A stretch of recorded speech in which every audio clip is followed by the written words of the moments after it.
Good morning. This is going to be my Capricorn reading. If I can get this sage lit.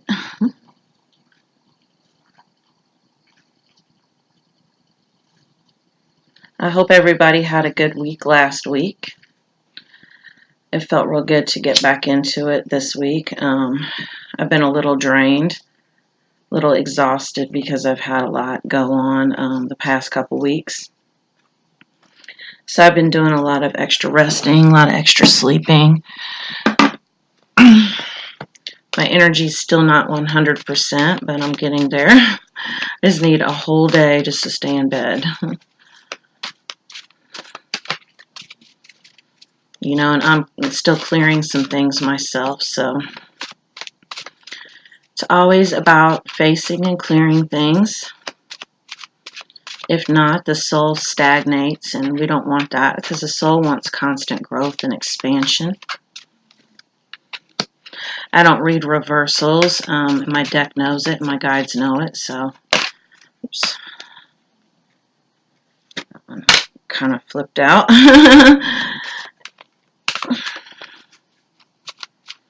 So I'll go ahead and pull 6 tarot cards, and then I'll pull clarifiers as I go. I don't know why I always go with 6, but I do. I'm guided too. I'm using my Oceanic Tarot deck. I love this deck.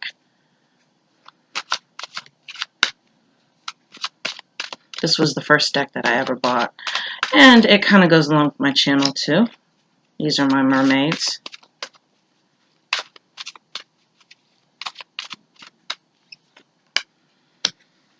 Lots of mental stuff going on. Lots. So let me go ahead and pull a clarifier. We got the 2 of Swords. It says Crossroads. I'll show you the card here in a minute.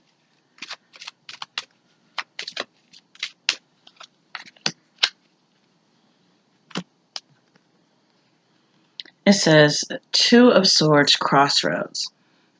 So you're stuck at a crossroads right now trying to decide which way that you want to go. This is about making a decision that could change your life. And I believe that I've talked about this before, Capricorn, about this is a decision, I believe, for a lot of you, whether or not to stay in the current relationship that you're in. Because we have the children. Your connection with children is a part of your life's purpose. So I do feel like you are still staying, and you've chosen to stay in a situation because of children, because there's children at stake. These could be your children, and you're trying to keep your family together. Or this could be a fact that you are staying in a relationship out of a sort of a codependency and addiction to this person.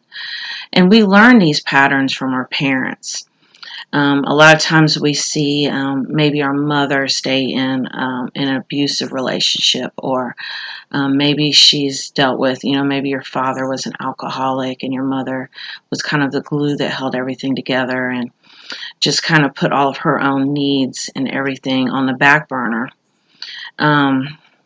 in order to keep the family together. This message is coming through for a lot of you. So you learn this pattern of your needs don't matter. The only needs that matter are those of everyone else but you. This is that sort of that long-suffering martyr. We get stuck in these patterns out of a sense of loyalty, but in doing so, we are disloyal to ourselves. Am I saying you should break up your family? No, I'm not saying that. What I am saying is that I know I was in a relationship where I was caregiver to my ex-husband, and I really put all of my needs on hold and really put my family first and really sacrificed. And, I thought this is what I was supposed to do. And then when I did finally leave, everyone was upset and angry with me. And then I felt some kind of way because I felt like, man, why all of a sudden am I the bad guy when I did all this long suffering, all this sacrifice? You guys should, be happy for me that I finally broke free of that, and I'm finally doing things to make myself happy. I'm finally living for myself now. But this is not what happened. um, one of my grown children actually told me that they wished I had done it sooner. We're upset because we wish you would have done this when we were kids. Um, I do feel like I would have been a better parent had I been a happier parent. If I would have had, my own goals, my own dreams, my own desires, um, that I didn't lose along the way, because I really lost myself. And it's taken me the past 3 years to really find myself again, and really just to realize that I didn't ever even know myself to begin with. That's the irony of it. That person was not even me. That was the person that was trying to please everybody else. We have the Knight of Swords drama. So I do feel like there's been a lot of drama, and I feel like this has to do with your family life. And really the message that's coming through from Spirit is to have clear-cut boundaries. Know what is your shit and what is someone else's shit. And don't react. The only thing that you cannot control anyone else. The only thing that you can control is yourself and how you react to situations. And you don't always need to react. Sometimes, you can walk away. Or sometimes, you can choose to say, look, that's on you. That's how you feel. It doesn't have anything to do with me. That's something you need to work on. And a lot of times people don't like hearing those things. Sometimes, especially when somebody is really, really dramatic, that can actually make them more mad. It can actually even make somebody more susceptible to like being physically abusive, especially if they're not getting the reaction out of you that they want. Which is why the message that's coming through is to walk away for a while. Go take a drive for a couple hours. Leave for the night. Go stay at a friend's. Go stay at a family member's. Because some people need to have that reaction. They really feed off of that energetically. And a lot of people really identify with their pain. That is their identity. So if you're in a relationship with somebody and let's say, for example, they're not getting what they feel like they need from you emotionally because they're not whole and complete on their own, and they feel like you are there to serve them, basically, to serve their emotional needs. And this even means maybe dragging you into a heated argument, something dramatic. But some people really thrive off of that. For some people that is love. If they can get you all caught up and make you angry, make you jealous, really incite some type of reaction in you, then that shows them that you care. And so when you stop doing those things, they feel like you don't care because their whole version of love and reality and everything is twisted.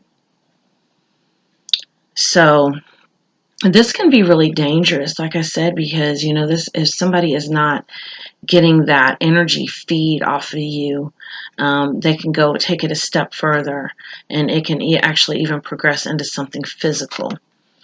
And we have, to clarify that Knight of Swords drama, we have the Yule Singer, rebirth, feasting, and joy. You have to find what's going to make you happy, first and foremost. And one of two things are going to happen when you start putting yourself first and start finding things to make yourself happy. This person is either going to go away and find somebody else who they can, play these games with, or they're going to change along with you.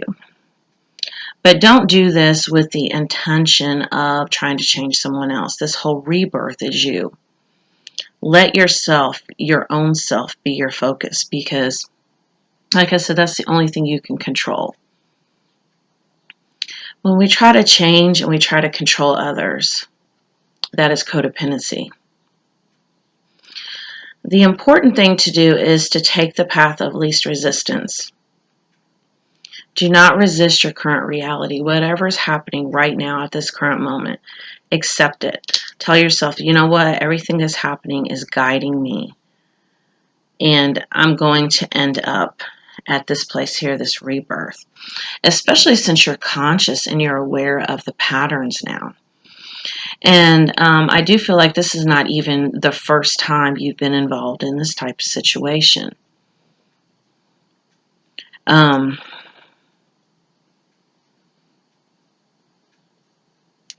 I am feeling very strongly that there are more men watching this, or masculine energies, and you don't have to be a man to be in your masculine energy, that are dealing with more of an unstable feminine energy. And it is not your responsibility to help fix your partner, because this person is dealing with their own demons and they need to do that alone.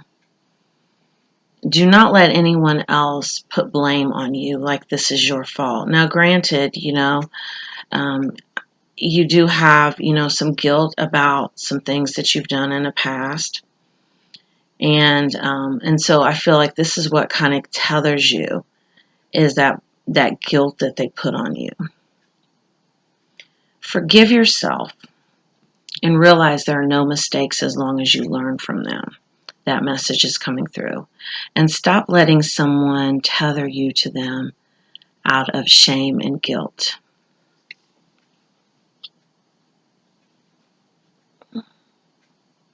Sorry. All right, so now we have the Queen of the Ocean, abundance. And I have said this before, Capricorn, money comes very easy to you. You do have to make sure that you do let it flow. Do not let money consume you to where you're miserly and you're afraid to spend it. Because money is a currency, and it's called currency for a reason, because it is energy. Money is energy, and you can actually produce money whenever you want to, because it is energy. All you have to do is manifest it.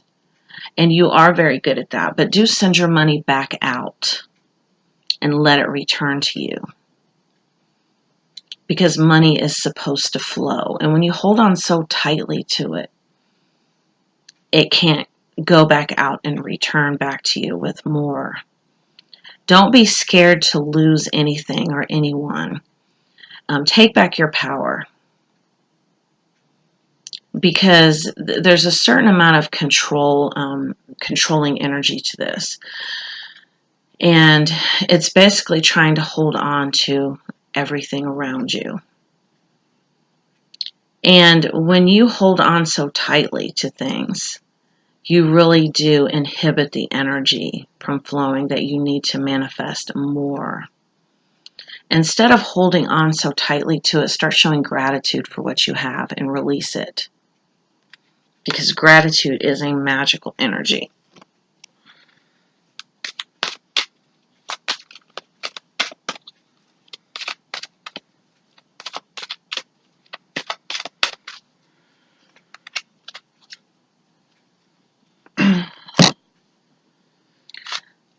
To clarify this Queen of the Ocean abundance card, we have jealousy, envy, punishment, changing course.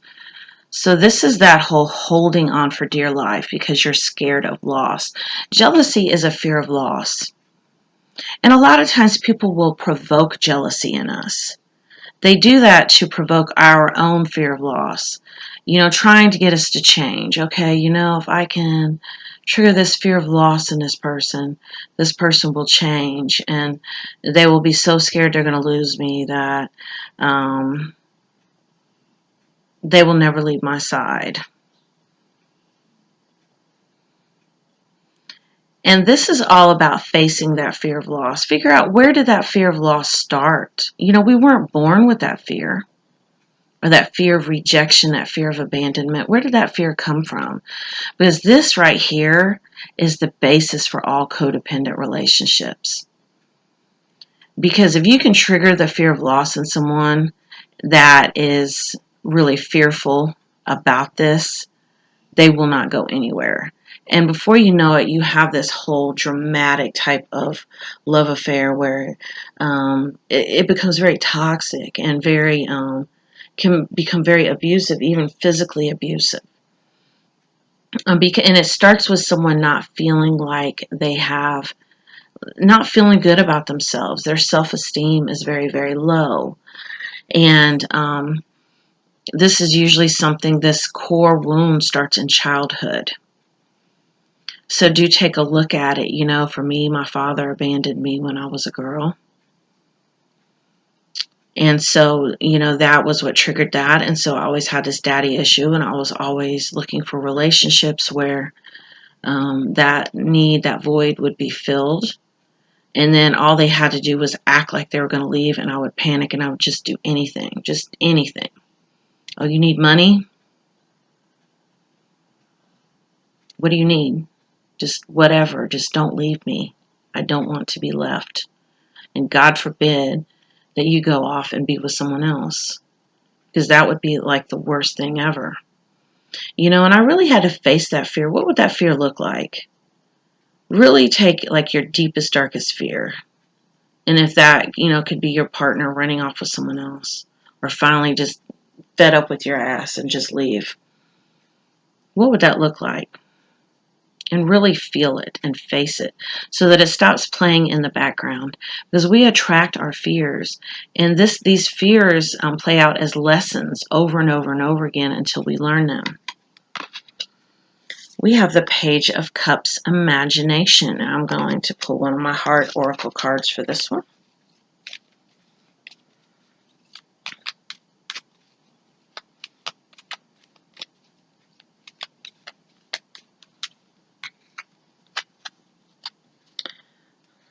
Page of Cups Imagination clarified by twin flames, your passion ignites. So I do feel like for some of you, you are on a twin flame journey. If you are, I know this connection is very tough. Do check out my twin flame videos that I make. I don't make them like anybody else.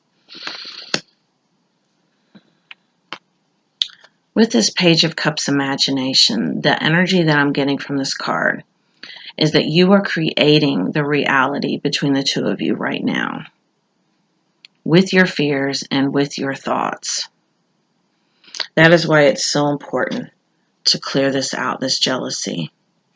This jealousy is a big one and is a big destroyer of relationships. I mean, sure, it can be the glue that holds you together, but it'll never, you know, the relationship will always be superficial. You'll barely scratch the surface. You'll never be truly intimate with one another because you'll always have your guard up. So start telling yourself better stories. And even if it's not with this person, it's in general that you know you are worthy of love. You know that people generally treat you well. You know that you attract high vibrational situations into your life. None of this low vibrational shit. Release these stories once and for all. And really start seeing yourself. And I have said this before. The key to really improving your self-esteem, and I did this and it really worked for me, was to, everybody's got haters, okay? And you know, my daughter, she told me one time, and it really did resonate with me, that haters are nothing more than admirers, people who want to be you. So really start to see yourself through the eyes of your haters. How do they see you? I did that and I was like, wow. Like really meditate, really go into a deep meditation, really look at it, and you're like, wow. And then you start seeing yourself the way other people see you. And it's amazing. You're like, why don't I see myself as just so shitty. And other people just think I'm so amazing. You know, and then release that. And then, you know, give that to yourself and stop worrying about how others feel about you. Because once you give that to yourself, you don't even need that outside validation anymore. Six of Swords, calm. You have to find this degree of calmness and peace within yourself. And sometimes this means going off by yourself for a while. People are so scared to be alone. And the reason why people are so scared to be alone is because they actually have to face their own shit. That's the reason why we stay enmeshed with others. Because we don't want to face ourselves. I know after coming out of a 20-year relationship, which we were married most of that, I didn't even know who I was. I had no clue. I had never taken the time off in between relationships to really get to know myself. And it's amazing. It's magical. It's amazing. And it really is the key to growth. So do take a pause. Take some time. Take some time for yourself.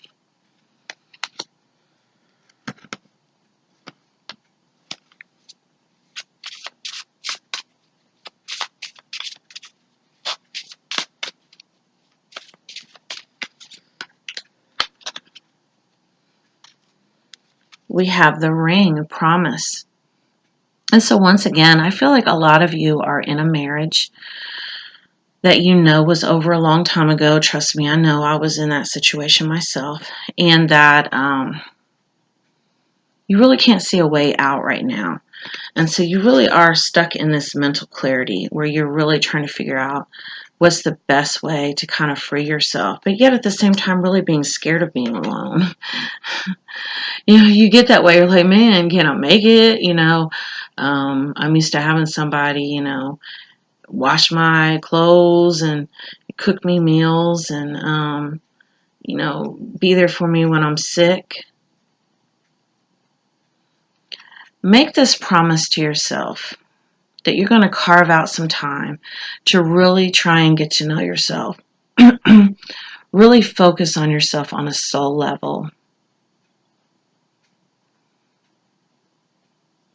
And really get to know yourself. Make a commitment to yourself. As hard as you go for others, go that hard for yourself. And watch how all the other areas of your life improve. All of them. And once you put yourself first and you really connect with your soul, because your soul is who you truly are, watch how powerful your soul is and how your soul will automatically make things happen for you. Because you have to improve your inward condition in order for your outer circumstances to improve. We have the Ace of Swords victory, so I do show that you're moving into a new mental cycle. And how can you do this? How can you move into a new mental cycle? Well, for one thing, release the anxiety. And how can you release the anxiety? Start a meditation practice. Meditation is so important. Carve out some time to meditate every day. And not only meditate, but practice presence throughout your day.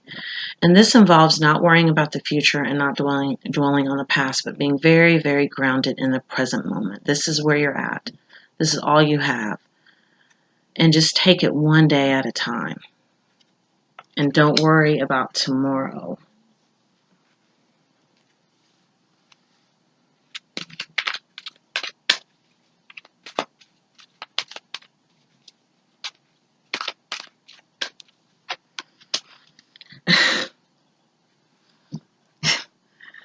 We have the thinking man. So you are definitely overthinking. You're overthinking everything. Now, do you realize every time you think, you create a scenario, you create a timeline, which is why it's so important to just be focused on the here and now. I'm doing this Zen training right now. It's amazing. It's really not as easy as you think. It really involves getting out of your mind. And try being, whatever activity you're doing, try being all in it. Like just being real focused on it. If you're washing dishes, turn off the music and just focus on washing the dishes. And that is how you get to be more present.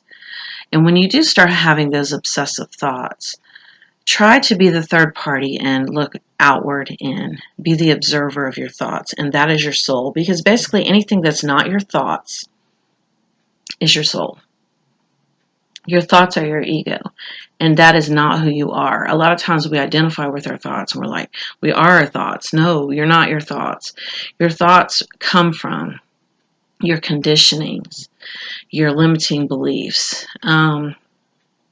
fears you've taken on, the way you see the world. So really try to be the observer of those thoughts. Step back outside of yourself and really look inward. Feel what you feel, but do not believe what's going on in your mind right now. And try to release those. And every time you start overthinking, think, no, I'm focused on washing these dishes. I'm focused on this drive. I'm really checking out all the views and the sights while I'm driving.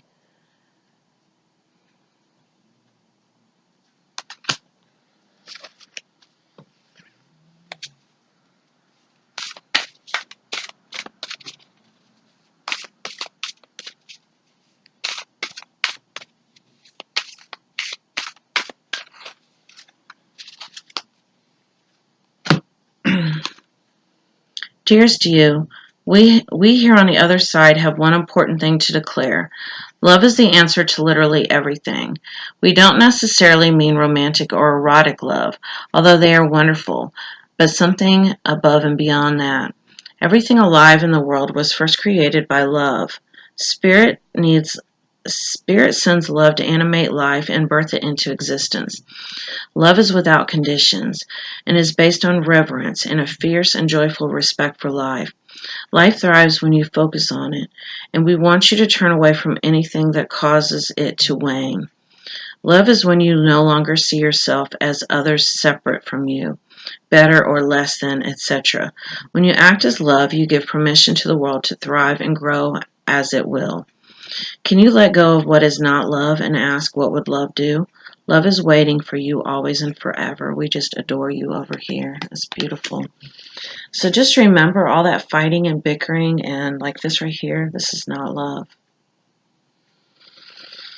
And really get to know what is love. And it starts with you. We learn to love by loving ourselves first. So if you would like to have a personal reading, they're $30 right now, and I'll include my email address in the description of the video. Thank you for watching.